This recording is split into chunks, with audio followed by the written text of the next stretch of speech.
With us now are two business leaders who are actually invited to sit with Speaker John Boehner at tonight's speech. We have Jack Earle, who owns several McDonald's franchises, and Lisa Ingram, Chief Operating Officer of White Castle. So you two compete for the fast food dollars, but on issues surrounding our weak economy, you come together. Lisa, let's start with you. Any positive signs at all from the speech? You know, we were very honored to be asked to come to the speech today, and the things that we are really focusing on is our 10,000 team members. We're a family-owned business. We want to continue to remain a family-owned business, and we're concerned about the things that are going on in Washington and the uncertainty in Washington with the tax reform, with the health care law, and with the regulatory environment. And so those are the things that we feel that the government should be working on to try and solve today. Well, Jack, of those areas that Lisa just outlined, what is of greatest concern to you? What costs you the most money and prevents you from hiring new workers?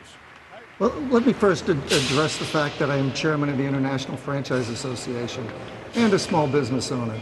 But, you know, I'm here to talk about franchising and the impact of job creation that franchising creates. You know, franchising creates 18 million jobs directly and indirectly, 1 out of every 8 jobs in the United States today.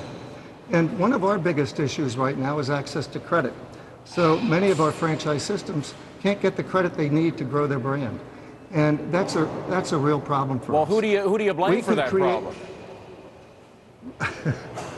Well, I think some of the regulations that we're talking about, the Todd bill is just creating all kinds of concerns for the banks. The Dodd-Frank bill you're talking about? Dodd-Frank bill relative to the bank's ability to regulate, and it's created a real shortfall. We anticipate a 20% shortfall in the amount of credit that we need.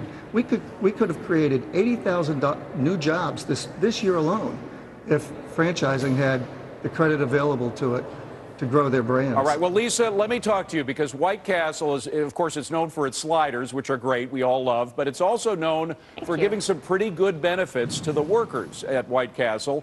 The president comes by and says, basically, the private sector isn't doing what it should be, therefore the government has to step in, therefore we have Obamacare. Is Obamacare going to affect the quality care that you have been giving your workers in the past?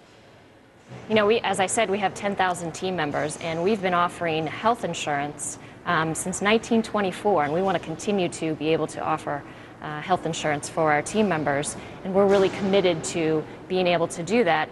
The health care law concerns us because of the definition of full-time hours set at 30 versus most industries, including the restaurant industry, look at that at 35.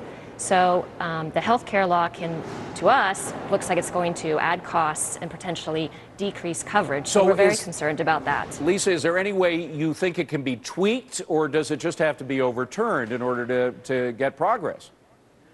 You know, our opinion is that they should start over and repeal the law and really try to go and start with something new that will be good for business. And they should talk to the business leaders to find out what that is. And we at the International Franchise Association agree with that. Okay, Jack Earle, Lisa Ingram, I'm sorry, but we have to leave it at that.